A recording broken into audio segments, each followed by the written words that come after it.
Hi guys, nongeye kubasuhuza uko bisanzwe ni Severiye nkomeza kugushimira wowe muntu udahwema kutwereka urukundo.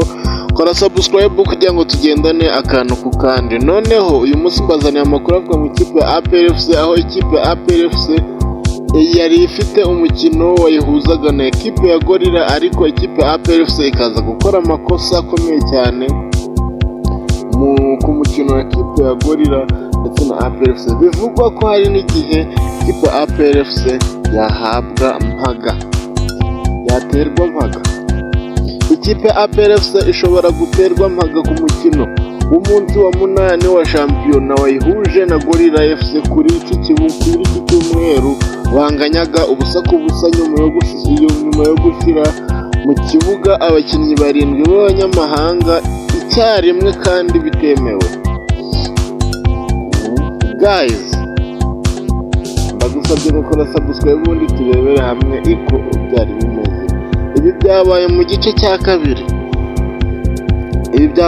kabiri cy'umukino wabereye kuri Kigali Pele Stadium, aho igice cya mbere cyarangiye amakipe yombi anganya ubusa ku busa. Mu gice cya kabiri ekipe ya APR FC yongereyemo imbaraga ishaka intsinzi maze ikuramo Dushimimana Olivier Muzungu wasimbuwe na Ruboneka Jean Bosco, mu gihe Tadeo Rwanga yasimbuye Dauda Yosef.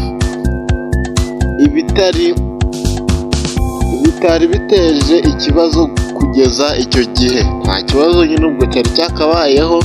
Byose byarangiye ku munota wa 54 w'umukino, ubwo APR FC yakuraga mu kibuga Tuyisenge Arsene yinjiza Muhammadusi, mu gihe Nobodo Chidebere yasimbuye Richmond Lamptey.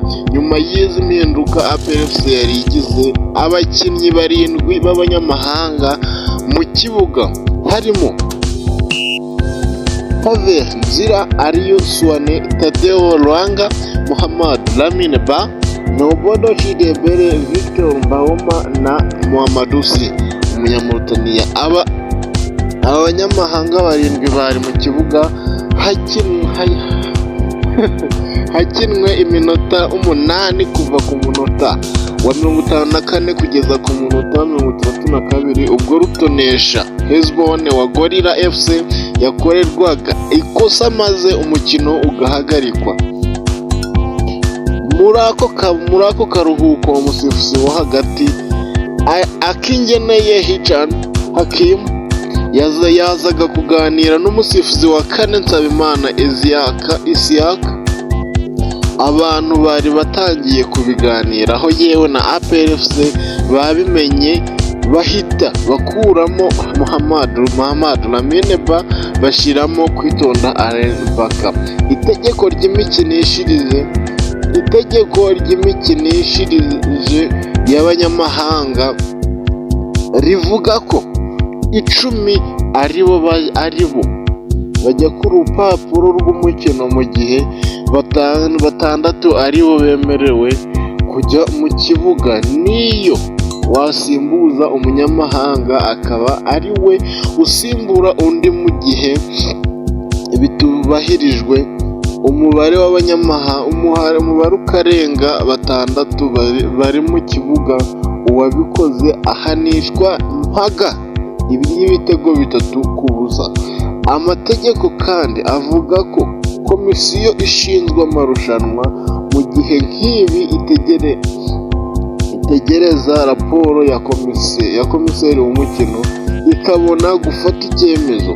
Nyuma yo kunganya uyu mukino, APR FC imaze gukina imikino 3, aho ifite amanota 5 ku 9 n'imikino 5 y'ibirarane.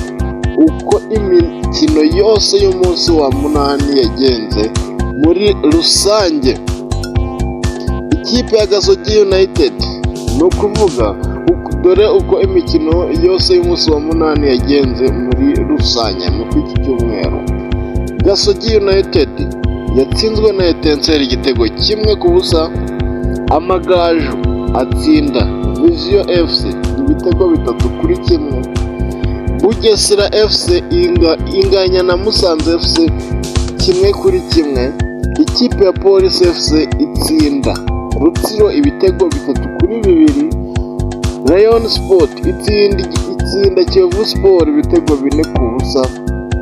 Marine FC itsinda Muhazi United ibitego 2-1, ndetse na Mukura inganya na AS Kigali 0-0. Ni ukuvuga ngo guys, ayo niyo makuru ndi kumva nari mbazaniye rwose mu iki gitondo. Usibye ko nyine nanone ekipe ya APR FC murumva ko yakoze amakosa namwe. Ikipe ya APR FC yakoze amakosa, baramutse bayiteye Mpaga ntimuzagire wena ngo bayirenganyije. Ikipe ya APR FC ntago bayirenganyije pe. Ikipe ya APR FC ntabwo bayirenganyije. Murabizi ko abakinnyi bemewe mu iki gihugu cyacu kwinjira mu kibuga abanyamahanga ni abakinnyi 6, ariko ikipe ya APR FC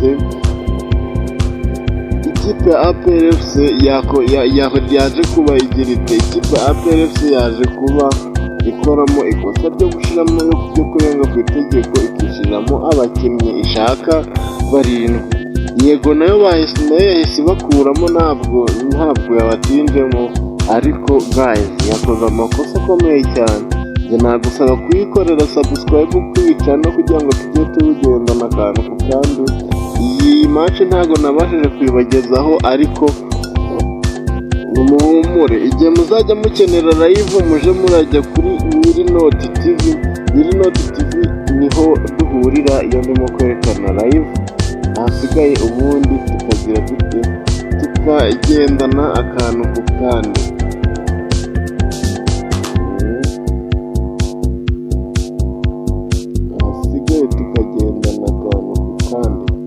Gorilla FC is going head to head with APR FC starting on 3 News 2024 at 13 past.